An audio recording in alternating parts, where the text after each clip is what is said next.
they want you to find the x-intercept and the y-intercept of this equation and then graph it. So I'm going to show you how to do that. But first, before we get into how to do this, I'm going to show you the reasoning why we're about to do what we're going to do. So you can see here I have a graph, and this right here is an x, y axis. So this right here is my x axis, and this right here is my y axis. So you can see I plotted some points here. I have a total of 6 points. I have the point 0, -3, 0, 2. This is 0, -1, 0, 1. Then we have 0, 2, and then 0, 3. And if you notice, all these points are on the y-axis. I also made another graph. Again, this is the x-axis and the y-axis, and I have 6 points. So this is the point -3, 0, -2, 0, -1, 0. Then I have the point 1, 0, 2, 0, and 3, 0. So all these points are on the x-axis. So what we're going to do is just compare the difference between the points on the x-axis and the points on the y-axis. And what I want you just to observe is, what do all these points have in common? If you look at their numbers, the coordinates of each point, what do these all have in common? Same thing for these points here on the x-axis. What do all these points on the x-axis have in common? If you look at all 6 points here, they all have a number in common. The number that they all have in common is a 0. And if you recall, don't forget that a point is always an x and a y value. So for points that are on the y-axis, all of the x values, the number to the left on the first number in each of the ordered pairs, is a 0. And if I look at the x and y values for the points on the x-axis, you can see that they all have a number in common too. And in this case, the y values are the same. And all the y values are 0 for the points that are on the x-axis. So that information with the graphs is going to help us with this problem here, because they want us to find the x-intercept and the y-intercept. So I'm just going to write down for the x-intercept. So knowing the behavior of the points, so x-intercept is basically where your line will pass through on the x-axis. So if I do a little quick sketch, if I were to draw a line like this, you can see that the x-axis, which is here, is going to pass through a point here. That's what an x-intercept is, where the line will pass through on the x-axis. And we just saw that all the points on the x-axis will have one thing in common. No matter where you are on the x-axis, the y value is always going to be 0. So we can use that information to help us find the x-intercept without looking at a graph. So going back to this, since the x-intercepts, I know all points, it doesn't matter what the x value is, that can change. But the only number that will not change is the y value, and that's always going to be 0 no matter what.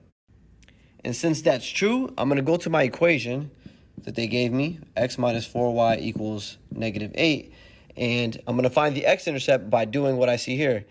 Y has to be 0, so in my equation, I'm going to replace y with the number 0. So I'm going to put x minus 4. I substitute 0 for y, because again, I know the y values have to be 0 if you're on the x-axis. And then now what I have to do now is just solve it, and I'll be able to know the exact value where it's going to pass through on the x-axis. So in other words, I'm going to be able to find the x-intercept by solving this equation here. So when I multiply this out, I'm going to get 0. Bring down the remainder, we get -8 here. And again, there's nothing to do on this side. That's going to stay the same. We just got to simplify over here. X minus 0, I get back x. And you can see here that my x value is -8. So it goes back to this. Since I made y 0, I'm going to rewrite the answer in the point format. When I made y 0, the answer that I got for x was -8. So I know that the line, this line right here that they gave me, x minus 4y equals -8, is going to pass through this number or this point on the x-axis.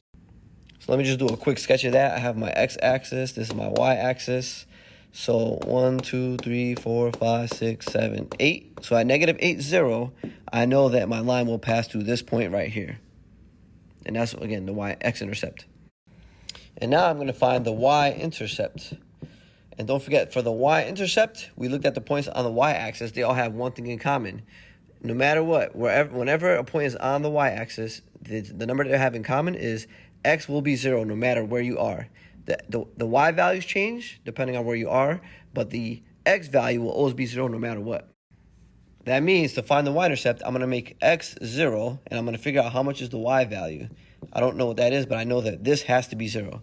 So we're going to use this in our equation so we can figure out how much y is going to be. So what you do is you write your equation out, x minus 4y equals -8. And now I'm going to replace x with 0, which is right here. So x is 0. Copy everything else exactly the same. So again, I substituted that for 0, the x for 0. And I'm going to bring down my equal sign, my -8, because there's nothing to do on this side. All the simplifying happens over here. So 0 minus that gives me back -4y, because the 0 does nothing to this. And then the last step is to divide both sides by -4 in order for me to get 1y. And when I simplify this side, I get +2. And keep in mind, in order to get this answer, going back to this idea, we made x 0. So I'm going to rewrite my answer here. So when x was 0, the answer we got for y was +2. And that is the point where the line is going to pass through on the y-axis at 0, 2. So basically, I go back to my sketch here, and I know that at the point 0, 2, which is right here, my line is going to pass through there. That's what we call a y-intercept. And once you have your 2 points, that's enough to draw your line. So you draw a line, and you can see that the line passes through the point 0, 2 and -8, 0. So that's my y-intercept, and this is my x-intercept.